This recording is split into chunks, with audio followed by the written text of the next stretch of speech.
दोस्तों, एक गुरु अपनी साधना में तल्लीन थे। तभी वहां से एक राजा अपने घोड़े पर सवार होकर गुजरा। गुरु फटे पुराने कपड़े में लगातार कई दिन से साधना कर रहे थे। गुरु को देखकर राजा ने कहा, अरे ओ भिखारी, उठकर देख, राजा तेरे द्वार पर आया है। आंख खोल और बता कि ये मार्ग कहाँ जाता है। गुरु ने अपनी आंखें खोली और कहा, राजन, ये मार्ग वहां जाता है जहां कोई नहीं जाता। राजा ने कहा, अरे पागल, ऐसा कौन सा मार्ग है जहां राजा नहीं जा सकता? तू वो मार्ग बता, मैं उस मार्ग से जाकर बताता हूँ। बता किस दिशा में जाना है। गुरु ने कहा, राजन, 5वीं दिशा में जाना है। राजा ने कहा, हमारा मजाक उड़ाते हो? इसके लिए तुम्हें मृत्यु दंड दिया जा सकता है। दिशाएं 4 होती है, 5वीं दिशा कौन सी है? अगर तुमने इसका जवाब नहीं दिया तो यही तुम्हारा सर धड़ से अलग कर दिया जाएगा। गुरु ने कहा, इस दुनिया के जहाँ 4 दिशाएं नहीं पहुँचा सकती, वहाँ वो एक दिशा ही पहुँचा देती है। उस दिशा का मार्ग कोई तय नहीं करता, ना कोई उस पर चलता है और ना कोई उस पर जाता है, और ना ही इस दुनिया में ऐसा कोई बलशाली है जो उस दिशा को तय कर सके या उस पर कदम रखने की हिम्मत कर सके। अपने आप को सम्राट, चक्रवर्ती, राजा, सम्राट कहने वाले लोग भी वहां जाने की हिम्मत नहीं कर पाते हैं। राजा के अहंकार को चोट पहुंची और उसने कहा, तू मार्ग बता, मैं चलकर दिखाता हूँ। दिशा बता, वो 5वीं दिशा कहाँ है? गुरु ने कहा, इस दिशा के बारे में किसी राजा को या किसी भिखारी को, अमीर को, गरीब को, अच्छे को या बुरे को नहीं बताया जा सकता। ये सुनकर उस राजा को विश्वास हो गया कि ये सिर्फ उसका समय बर्बाद कर रहा है और उसका मजाक उड़ा रहा है। राजा क्रोध में आ गया और उसने अपनी तलवार निकाल ली और उसे मृत्यु दंड देने का निर्णय किया। अपने सिपाहियों से उस गुरु को पकड़वाकर उसे अपनी दरबार में उपस्थित किया और उसका सर कलम करने का आदेश दे दिया। जब सिपाही उसका सर कलम करने वाले थे, तब वह गुरु जोर से हंसा। उसकी हंसी देखकर राजा ने उससे पूछा, क्या तुम्हें मृत्यु से डर नहीं लग रहा? गुरु ने कहा, राजन, मैंने कहा था ना, कोई राजा उस 5वीं दिशा में नहीं जा सकता, तो तुम भी ना जा सके। और मृत्यु कोई अभिशाप नहीं है, वरदान है जो मुझे मिल रहा है। तुम इस शरीर को मार रहे हो, मुझे नहीं।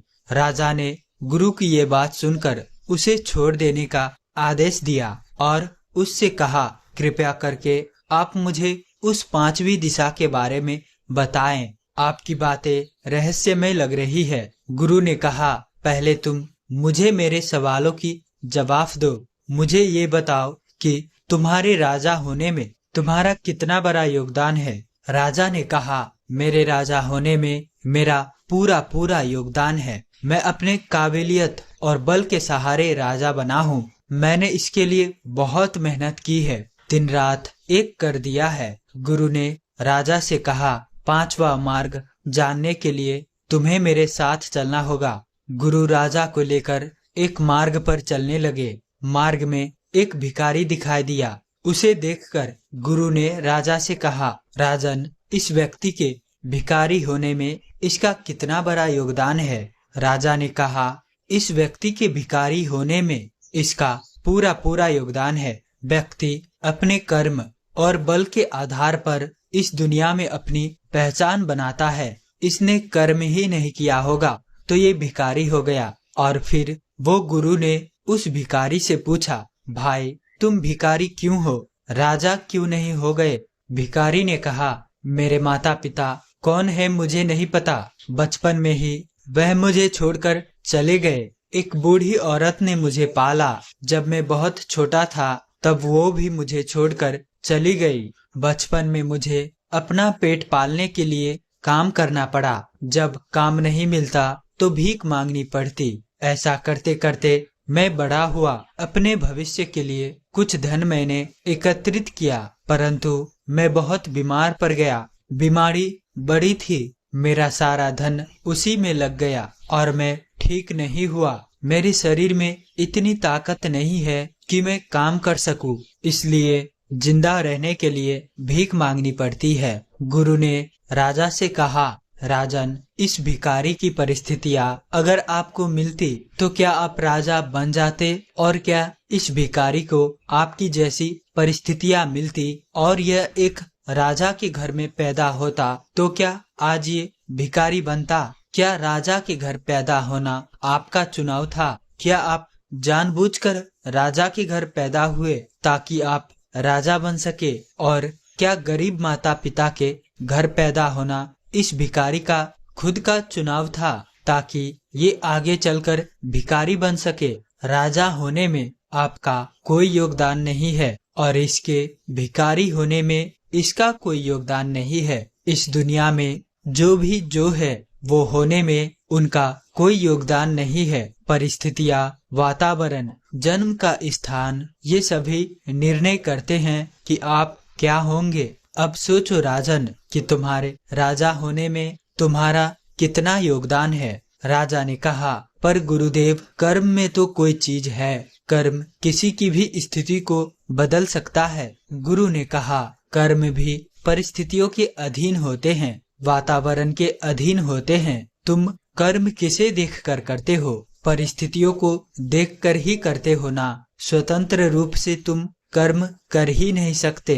तुम्हारे आसपास वो परिस्थितियां पैदा होता है जिससे तुम्हें कर्म करवाता है। तुम्हें कर्म के बंधन में बंधना पड़ता है। परिस्थिति तुम्हें इस बंधन में बांध देती है। भूखा व्यक्ति चोरी कर सकता है। भूख परिस्थिति है, ये परिस्थिति उसे चोर भी बना सकती है। इसी तरह परिस्थिति एक राजा को भिखारी भी बना सकती है। हमारे हाथ में कुछ भी नहीं होता। राजा गुरु के चरणों में गिर गया और गुरु से कहा, क्या हम मात्र कठपुतली हैं? गुरु ने कहा, राजन, अब आप उस मार्ग पर चल सकते हैं, उस 5वीं दिशा पर जा सकते हैं जहाँ राजा या कोई और नहीं जाता, क्योंकि वहाँ वही चल सकता है जिसने इस दुनिया की हकीकत जान ली, और उस मार्ग पर जिसने अपनी मंजिल को पा लिया वही परिस्थितियों के बाहर स्वतंत्र कर्म कर सकता है। तब उस पर परिस्थितियों का प्रभाव पड़ना बंद हो जाता है। राजा ने कहा, हे गुरुवर, कृपया कर हमें वो दिशा दिखाए, मुझे वह मार्ग बताए। गुरु ने कहा, राजन, वो दिशा बाहर नहीं है, तुम्हारे भीतर ही है। तुम्हारे भीतर की ओर की दिशा, तुम्हारा भीतर का मार्ग, वही वह दिशा और मार्ग है जिस पर कोई नहीं चलता। और जो इस दुनिया की असलियत को समझता है वही इस मार्ग पर चल पाया है। यह मार्ग तुम्हें सत्य से परिचित कराता है, तुम्हें तुम्हारी पहचान कराता है, तुम्हें अज्ञान से बाहर निकालता है। राजा ने कहा, गुरुवर, मैंने बहुत से शास्त्रों को कंठस्थ किया है, मुझे बहुत ज्ञान है, फिर भीतर कौन सा ज्ञान मिलेगा? गुरु ने कहा, क्या तुम्हारे ज्ञान में तुम्हारा कोई अनुभव भी है या सिर्फ लिखी और सुनी बातें ही पता है? अपनी ज्ञान के संबंध में अपना कोई अनुभव बताओ, यही बताओ कि तुम कौन हो। राजा ने कहा, मैं परम ब्रह्म हूँ, उसी का रूप मुझ में समाया है। शरीर में मेरी आत्मा रहती है और वही आत्मा मैं हूँ।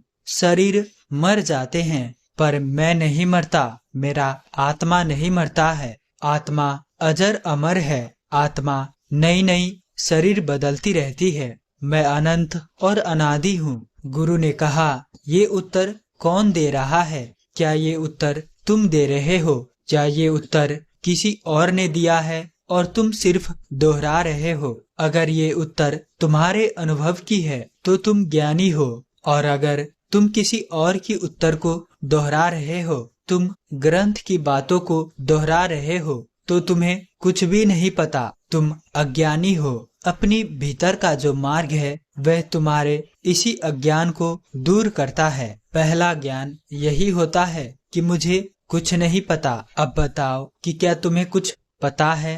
राजा ने कहा, गुरुदेव, आप सत्य कहते हैं। जब मैं इस बात पर विचार कर रहा हूँ तो मैं बड़ा अज्ञानी सा महसूस कर रहा हूँ। मुझे खुद से खुद का कोई अनुभव ही नहीं है। राजा गुरु की शरण में चला गया और भीतर की मार्ग को खोज करने लगा। हमारे जीवन में बहुत कठिनाइयाँ, बहुत समस्याएं हैं, बहुत कुछ हमारे साथ होता रहता है, पर एक खास बात अवश्य होती है, वो ये है कि कुछ भी स्थायी नहीं रहता। चाहे बड़े से बड़ा दुख हो या बड़े से बड़ा खुशी, परिस्थितियों के हिसाब से सब बदल जाता है। बहुत गहरे में विचार करोगे तो पता चलेगा कि वास्तव में तो हम कुछ कर ही नहीं रहे हैं, सब हो रहा है, हम केवल माध्यम हो रहे हैं। लेकिन फिर भी इसका मतलब ये नहीं है कि हम सब कुछ छोड़ छाड़ कर बैठ जाएं, क्योंकि ये परिस्थितियां हमारे लिए ही है ताकि हम कोई कर्म कर सके। तो दोस्तों, उम्मीद है कि आपको इस वीडियो से जरूर कुछ न कुछ सीखने को मिला होगा। तो इसीलिए इस वीडियो को लाइक और अपने दोस्तों के साथ शेयर करना बिल्कुल मत भूलिएगा। और साथ ही साथ इस चैनल पर नए हैं तो चैनल को भी जरूर से सब्सक्राइब कर ले। और अंत तक हमारे साथ वीडियो में बने रहने के लिए मैं किशन शर्मा आप सभी का दिल से बहुत बहुत धन्यवाद करता हूँ। तो चलिए मिलते हैं ऐसी कोई और नई वीडियो में, तब तक के लिए अपना ख्याल रखें।